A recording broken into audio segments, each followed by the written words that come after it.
वसीला किस तरह का जायज़ है और प्राइस बॉन्ड हराम है या हलाल? प्राइस बॉन्ड तो हराम है। वसीला किस तरह का जायज़ है, ये एक मुबहम सवाल, यानी अक्सर जो वसीले के बारे में तबसरा करते हैं ना लोग, कोई कहता है वसीला जायज़ है, कोई कहता है वसीला नाजायज़ है। देखो, अल्फाज के बखेड़ों में मत पड़ा करो। बार बार मैं ये चीज़ बताता हूँ ना, जब भी कोई कहता है ना मैं फ़लाँ के वसीले से अल्लाह से दुआ मांग रहा हूँ, फ़लाँ के अल्लाह नबी के वसीले से दुआ मांग रहा हूँ, तो उससे उसका मतलब पूछा जाएगा भाई तुम्हारी तुम्हारी मुराद क्या है इससे। ये मुबहम लफ्ज़ है। जब भी कोई शख्स कहता है अल्लाह नबी के वसीले से मेरा ये काम कर दे, तो उसका क्या मतलब है, उससे पूछा जाएगा कि क्या मतलब है। हमारे अक्सर स्कॉलर फ़ौरन फतवा लगा देते हैं कि ये हराम है, कुछ कहते हैं जायज़ है। भाई जब हमने पब्लिक से पूछा है कि जब आप कहते हो अल्लाह नबी के वसीले से मेरा ये काम कर दे, तो आपकी क्या मुराद होती है, उस आपकी बात का मतलब क्या होता है। तो अगर मतलब ये है कि नबी के ज़रिए से, यानी नबी ये काम करके देंगे, तू नबी के ज़िम्मे लगा दे, नबी ये काम करेंगे, तो ये तो शिर्क है भाई। अल्लाह अल्लाह के नबी तो अपनी क़ब्र मुबारक में है। सारे कामों का इख्तियार किसके पास है? इधर तवज्जो, अल्लाह के पास है। तो ये लफ्ज़ जायज़ नहीं है। और अगर नबी के वसीले का मतलब ये है कि हम नबी के उम्मती हैं, तो हमारा अपना अमल तो कोई नहीं है, तू नबी की लाज रख ले, यानी हम नबी की उम्मती हैं, हमारा नबी से ताल्लुक़ है, इस अमल की लाज रख ले। जैसे लोग कह रहे होते हैं भाई मेरा ये काम कर लो, तुम्हारे फुप्पा जो हैं मेरे भी फुप्पा लगते हैं, या तुम मेरे भाई लगते हो, तो इस वसीले से मेरा ये काम कर दो, तो एक रिश्ता बयान किया जाता है, तो ये जायज़ है। नबी सल्लल्लाहु अलैहि वसल्लम की उम्मत में होना भी तो एक बड़ी फजीलत की बात है ना, तो ये जायज़ है। तो इसलिए ना वसीला जायज़ है ना नाजायज़ है। जो शख्स वसीले का लफ्ज़ इस्तेमाल किया जाता है, उससे उसका मतलब पूछा जाएगा। अगर सही मतलब बयान कर रहा है तो जायज़ कहा जाएगा, गलत मतलब बयान कर रहा है तो नाजायज़ कहा जाएगा। कुछ लोग कहते हैं एहतियातन नाजायज़ कह, तो भाई एहतियातन तो, एहतियातन का क्या, जब कोई चीज़, यानी एहतियातन हम नाजायज़ जब कहते हैं जब ज़्यादातर लोग इसको गलत मतलब में इस्तेमाल कर रहे होते हैं। तो जब मैंने पब्लिक से जो पूछा है, तो ज़्यादातर लोग बैन बैन है, यानी दरमिया कुछ सही माना में इस्तेमाल कर रहे हैं, कुछ गलत माना में। ये एक अलग बात है कि जो ऐसा लफ्ज़ इस्तेमाल करते हैं कि वो जिसका मतलब पूछना पड़े।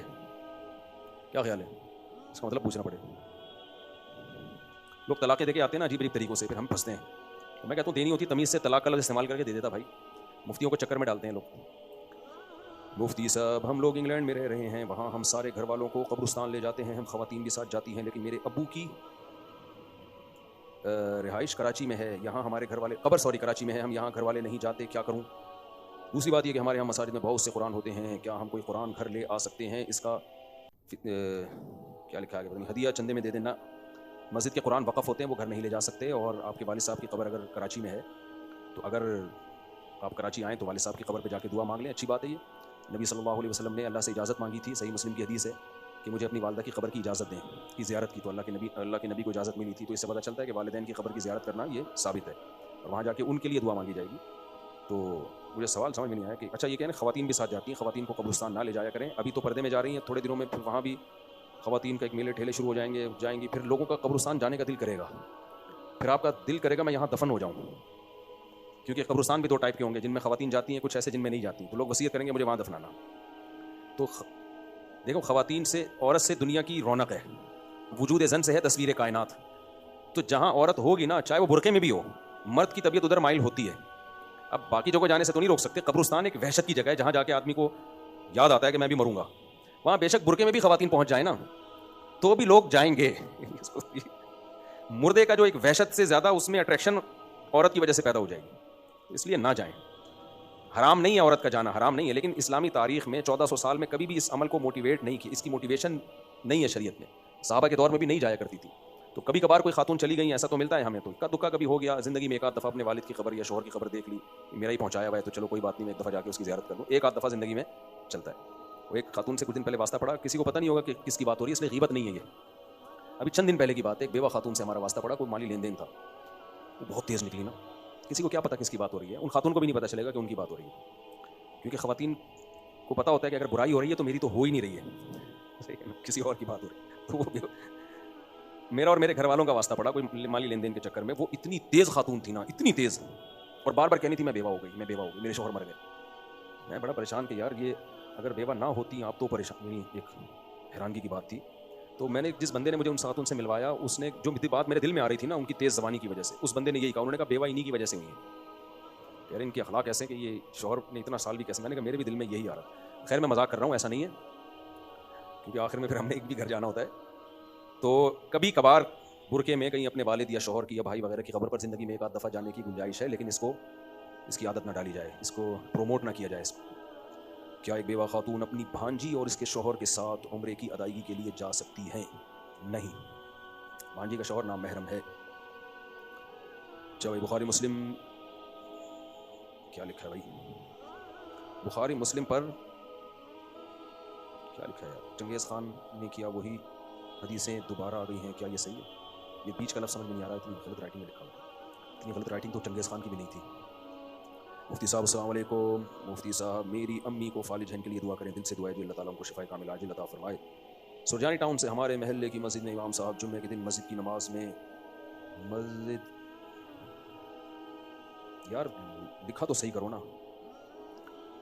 सुरजानी टाउन से हमारी मस्जिद के इमाम साहब जुम्मे के दिन फजर की नमाज में 3 सजदे करवाएं। अच्छा, क्या किसी हदीस से साबित है फजर की नमाज में 3 सजदे? एक तो सजदा तिलावत वाली आयत पढ़ी होगी ना उन्होंने, सूरह सजदा। जुम्मे के दिन फजर में सूरह सजदा पढ़ना सुन्नत है, मैं भी कभी कभार पढ़ता हूँ, तो उसमें एक सजदा होता है, तो ये वाला सजदा मुराद है, तो ये तो सुन्नत है। एक बाप के 4 बेटे हैं, क्या लिखा है यार, बाप ने अपनी ज़िंदगी में नाफरमान नहीं, बाप ने अपनी ज़िंदगी में जायदाद तीनों में तकसीम कर दी, अच्छा एक नाफरमान को नहीं दिया। देखो थोड़ी बहुत नाफरमानी फर्माबरदारी हर घर में होती है, 100% सारे बच्चे एक जैसे अब्बा के फर्माबरदार नहीं होते, इसलिए इस बेस पे उनकी जायदादों में फ़र्क करना बुरा अमल है, गलत अमल है। नबी सल्लल्लाहु अलैहि वसल्लम की शदीद वईद है। नुअमान इब्न बशीर रज़ी अल्लाह ताला अन्हु नबी की खिदमत में हाजिर हुए कि मेरे 2 गुलाम हैं, मेरा एक गुलाम है, मैं एक बेटे को गिफ्ट देना चाहता हूँ। आपने फरमाया दूसरे को क्या दे रहे हो? कहा नहीं कुछ भी नहीं। आपने फरमाया मैं जुल्म पे गवाह नहीं बन सकता, तो ये नाजायज़ और हराम है। नाजायज़ का मतलब ये गलत चीज़ है। तो थोड़ी बहुत तो सब तो बराबर नहीं होते ना, लेकिन अगर वाज़ेह तौर पे नाफरमान है, एक नंबर का बदमाश है, कोई बात नहीं मानता, बाप के लिए अज़ाब जान बना हुआ है, तो फिर ज़िंदगी ही में सारी जायदाद दूसरों को दी जा सकती है, उसको महरूम किया जा सकता है, लेकिन एक नंबर का वो बदमाश होना चाहिए। थोड़ा बहुत बदमाशी तो हर घर में होती है। अच्छा भाई, हमारे प्यारे नबी सल्लल्लाहु अलैहि वसल्लम, यार असल में मैं अपनी शर्मिंदगी से बचने के लिए चश्मा नहीं लगाता, लगाना चाहिए, क्या ख्याल है? मेरा चश्मा तो लाना वहाँ से करीब का, मैं नहीं चाहता कि लोग मुझे कहें कि मुझसे चश्मा लग गया, लेकिन कुदरत पुकार पुकार के कह रही है, कब तक छुपोगे पेड़ों की आड़ में, कभी तो मिलोगे लुंडा बाजार में। राइटिंग वाले को बल्ली डाल रहा हूँ, खैर राइटिंग भी ख़राब होती है। अच्छा भाई, हमारे प्यारे नबी सल्लल्लाहु अलैहि वसल्लम ने नमाज में ये पढ़ के सुनाया, क्या लिखा है यार,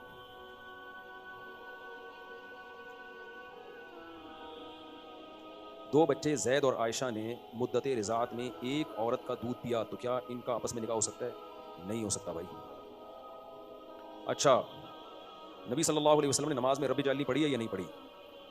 ये बाज़ स्कॉलर ने ये शोशा छोड़ दिया है कि मौलाना लोगों ने रब्बी जअलनी वाली दुआ लोगों में मशहूर करा दी है कि दुरूद शरीफ के बाद आप रब्बी जअलनी मुक़ीमत सलाती व मिन ज़ुर्रियती पढ़ें, है ना, अक्सर लोगों ने ये याद की होती है, हालांकि ये तो हदीस में ये वाली नहीं है, दूसरी दुआ है। तो ये मौलाना लोगों ने ऐसा किया हुआ है। भाई हदीस में हर तरह की दुआ पढ़ने की इजाज़त है, सही हदीस है, मुझे अभी हदीस का रेफरेंस याद नहीं है, मुश्कात की सही हदीस है, उसमें आता है कि दुरूद शरीफ पढ़ने के बाद फल यदउ बिमा शाअ, जो जिन चाहे अल्फाज से वो दुआ मांगे। तो जो हदीस में दुआ आती है उसके अलावा भी किसी भी लफ्ज़ से आप दुआ मांग सकते हैं, बशर्ते कि वो दुआ कुरान और सुन्नत से साबित हो। इसकी दलील ये कि नमाज में कलामुन्नास, लोगों का कलाम के मुशाबे कोई कलाम जायज़ नहीं है, तो इसलिए वो दुआ मासूर मनकूल होनी चाहिए, यानी कुरान और सुन्नत से साबित होनी चाहिए। तो रब्बी जअलनी तो साबित है, तो लोगों को आसानी से याद होती है, इसलिए उलमा ने कहा है। तो हदीस में खुद इजाज़त है कि जो चाहे दुआ मांगो।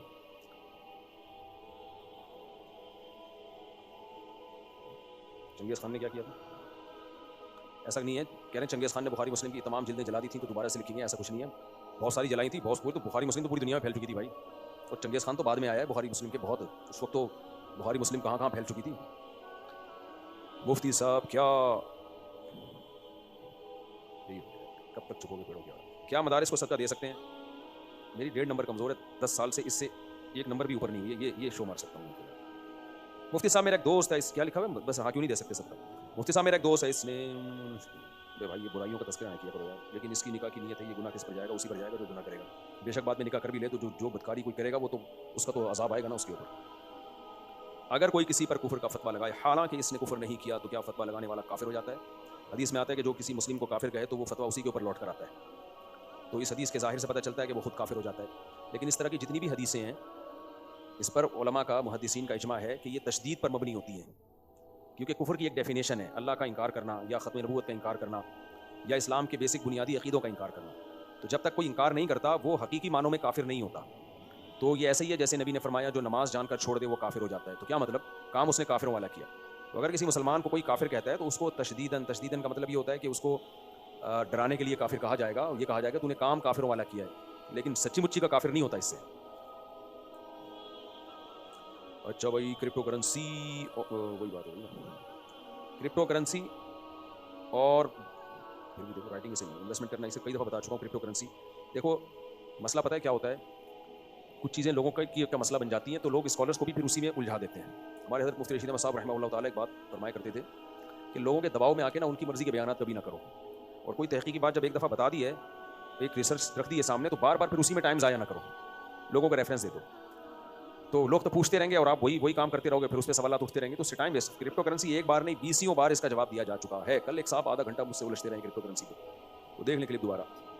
आप तलहा को जानते हैं? केड़ा तलहा? भाई तलहा दुनिया में बहुत सारे हैं। जामिद रशीद के साबिक़ उस्ताद मौलाना आसिम उमर साहब के नज़रियात के बारे में आपकी क्या राय है? किसी शख्स के नज़रियात के बारे में जानने की कोशिश करना, जबकि बहुत ज़्यादा मशहूर भी ना हो, तो उस तकल्लुफ़ की हमें ज़रूरत नहीं। आप मुझसे मेरे नज़रियात के बारे में पूछो, कोई नज़रिया अगर गलत हो तो आपको आपका ये नज़रिया गलत है, तो मैं उसका जवाब आपको दूंगा। दुनिया में पता नहीं कौन कौन क्या क्या कर रहा है, मुझे नहीं पता, उनके नज़रियात ही मुझे मालूम नहीं। अच्छा मेरे भाई, कराची शहर में असलहा लाइसेंस रखना कैसा है और इसका इस्तेमाल किन सूरतों में जायज़ है? कराची में लाइसेंस वाला असलहा रखना फ़र्ज़ ऐन है। अभी रमज़ान में आप देखना फिर डाकुओं का रात शुरू होने वाला है, तो असली लाइसेंस वाला असलहा रखें और इसका इस्तेमाल ज़रूरत के वक्त करना फ़र्ज़ है। मैंने कितने असलहे रखे पता है आपको? बीवियों से ज़्यादा राइफलें हैं मेरे पास। हालांकि बयान तो बीवियाँ रखने पर होता है, लेकिन राइफलें मेरे पास, ये भी मेरी ज़ाती राइफल है, देख रहे हो, ये 4 राइफलें हैं और इसके अलावा पिस्टल बंदूकें भी हैं। तो सब इसलिए रखे हैं कि इसके बगैर गुजारा नहीं है।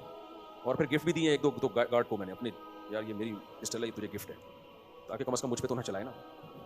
इसको ये होगा कि यार इन्होंने दिया, इस पर नहीं चलाई जाए। मेरे शौहर ने मुझसे दोबारा निकाह तमाम शरीयत के मुताबिक किया है। तमाम शरीयत क्या होती है मेरे भाई? मेरे 6 बच्चे हैं, आपसे ये मालूम करना है कि इनकी दूसरी बीवी का हक कितना है, क्योंकि मेरे इसलिए ख़वातीन बयान में आना छोड़ देती हैं, हर दूसरे बयान में ये सवाल आ रहे होते हैं।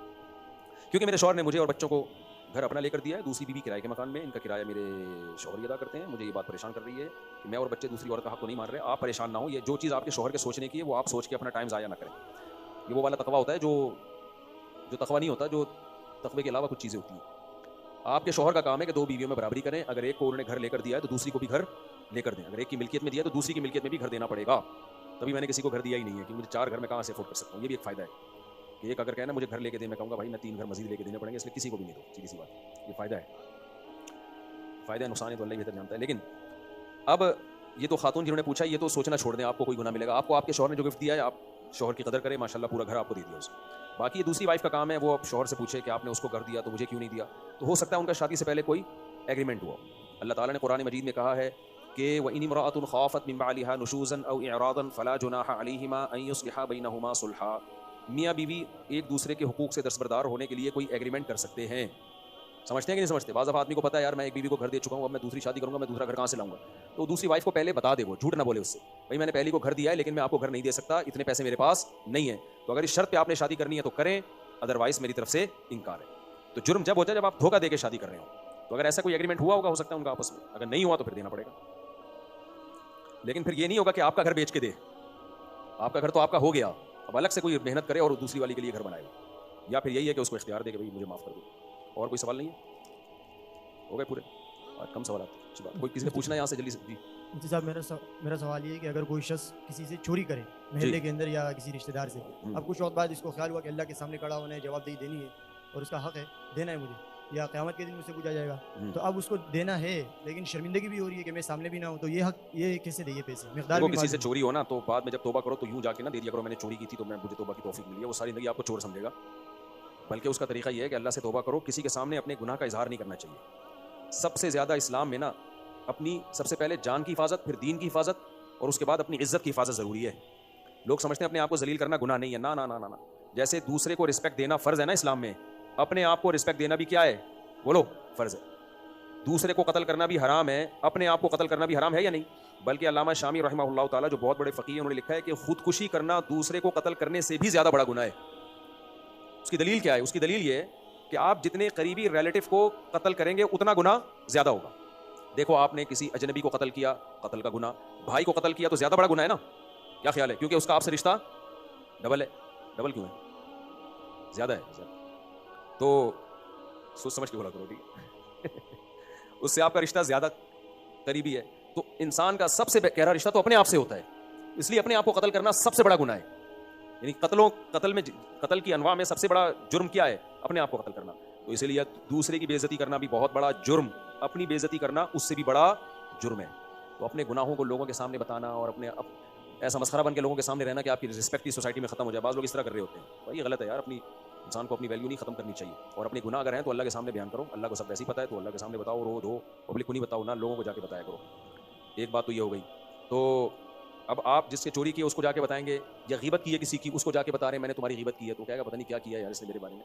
तो अब उसका हल ये है कि आप उसको गिफ्ट के नाम पे कुछ पैसे दे दो, कुछ नहीं जितनी चोरी की है, यानी एक तो तौबा करनी है, दूसरा उसकी माल उस तक पहुंचाना है, तो गिफ्ट के नाम पे उस तक पहुंचा दो। अगर आपको ये भी खतरा है कि मैंने गिफ्ट के नाम पे उसको दिया, तो भी वो समझ जाएगा कि अच्छा मेरे पैसे इतने चोरी हुए थे, इतना ही गिफ्ट आ रहा है, तो 2 किस्तों में दे दो, या किसी और के जरिए गिफ्ट दिलवा दो। उस बंदे को पैसे दे दो जो उसको गिफ्ट देता रहता है, और कह दो कि यार ये तुम अपना नाम से दे देना है, ये मेरे पैसे दे दे अपना, किसी भी तरह से। असल मकसद ये कि उसके नुकसान की तलाफी हो जाए। इसी तरह अगर किसी की गीबत करके नुकसान पहुंचाया है तो नुकसान क्या, उसकी इज्जत का जनाजा निकाला ना आपने, तो उसकी इज्जत बहाल करो किसी तरीके से। जिन लोगों के सामने गीबत की है उनके सामने ऐसी बातें करो, यार मैंने ये बात की तो थी लेकिन कंफर्म नहीं है, कुछ रिपोर्ट्स मुझे ऐसी मिली हैं जिससे मुझे लगा कि ये शायद मुझे गलत इत्तला मिली थी, तो जो नुकसान है ना उसकी तलाफी कर दोगे तो अल्लाह माफ़ कर देगा। जी, चाइना कटिंग वाले इंसान जो है ना भाई, चाइना कटिंग वाला काम जायज़ नहीं है भाई, लोगों की नाजायज़ कब्जा है। चाइना कटिंग में जायज़ कब्जा थोड़ी है, नाजायज़ कब्जा है ना लोगों का। नबी ने फरमाया जिसने एक बार ज़मीन पर नाजायज़ कब्जा किया, 7 ज़मीनों का तौक उसके गले में डाला जाएगा, तो ये जायज़ नहीं है। गवर्नमेंट्स को रिश्वत दे के लोगों की ज़मीनों पर कब्जा करते हैं। आगे चलें। अस्सलाम वालेकुम। हाँ, रहना, चाइना कटिंग में रहना, जब घर बना हुआ है सब रह रहे हैं तो आपके रहने से किसी को कोई नुकसान नहीं होगा, वो तो घर बनने से हो गया ना, तो रहना जायज़ है। अगर आप कोई रह रहे तो रह ले, जब गवर्नमेंट आएगी खुद ही गिरा देगी, बनाना जायज़ नहीं। जी, कुछ काम इब्तदाई मरहले में नाजायज़ होते हैं, जब हो जाए तो वो रिवर्स नहीं होते फिर वो, क्योंकि अब जो नुकसान होना था वो हो चुका है।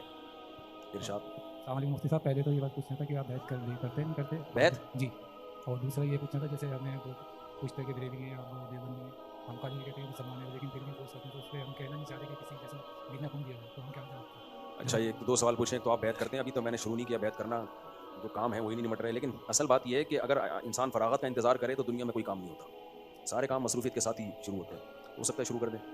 दूसरा जो आपने कहा ना कि कोई हमसे पूछे कि हम देवबंदी हैं बरेलवी हैं, कुछ भी नहीं बोलो, तुझे क्या लेना देना हमसे, देवबंदी है बरेलवी। अमली ज़िंदगी में एक चीज़ होता है इंसान ऑटोमेटिकली, जब आप प्रैक्टिकली इस इस्लाम को जब चलेंगे ना तो नतीजे के लिहाज से कुछ ना कुछ होंगे आप, उसमें ये कहना मैं कुछ भी नहीं हूँ ड्रामेबाजी है, ये मंजन है जो आजकल बेचा जा रहा है। मिसाल के तौर पर आप अहले हदीस उलमा से मसाइल पूछते हो तो आप अहले हदीस हो, आप 100 दफ़ा बोलोगे मैं नहीं हूँ, आप उन पर एतमाद करते हो। अभी देखो एक अहले हदीस आलिम का क्लिप आया है और हनफियों पे बड़ा तंज कर रहे हैं ना, वो कह रहे हैं ये हनफियों ने कैसे जुल्म किया, इतना बड़ा जुल्म। एक तो फ़रोई और इख्तिलाफी मसाइल में ये लेबल लगाना कि इसने जुल्म किया जबकि वो मसला इख्तिलाफी हो, ये खुद इस बात की अलामत होती है कि इस आलिम के पास इल्म नहीं है। तो कह रहे हैं कितना जुल्म किया कि लड़की भाग जाए घर से और अदालत में शादी कर ले, तो ये हनफी लोग कहते हैं कि उसकी शादी हो गई। आज ही मैंने वो क्लिप सुना, तो ये कैसे जालिम है हनफी लोग, जबकि हदीस में आता है बगैर वली के निकाह नहीं होता। किसी ने नीचे कमेंट्स किए हुए थे ये हनफी लोग तकलीद करते हैं, तो आपके जो पब्लिक बैठी हुई है वो भी तो आपकी तकलीद कर रही है, आपने बता दिया और पब्लिक ने मान लिया। तो जब यही तकलीद आज के मौलानाज की करनी है तो बेहतर नहीं अबू हनीफा की कर ली जाए। उसी के नीचे एक और क्लिप था, रिपोर्ट थी कि ये जो अहले हदीस लोग हैं ये किसी इमाम को नहीं मानते, डायरेक्ट किसको फॉलो करते हैं, नबी सल्लल्लाहु अलैहि वसल्लम को। ये 4 इमामों को नहीं मानते, वाकई 4 इमामों को नहीं मानते, लेकिन इनके हर जिस स्कॉलर को भी ये सुनते हैं ना वो इनका इमाम होता है। 4000 इमामों को मानते हैं वो, समझ रहे हैं, डायरेक्ट नबी से उलूम कोई भी हासिल नहीं कर रहा, और नबी सल्लल्लाहु अलैहि वसल्लम की हदीसों की तशरीहात भी डायरेक्ट कोई नहीं कर रहा होता, वो उलमा ही को फॉलो कर रहा होता है।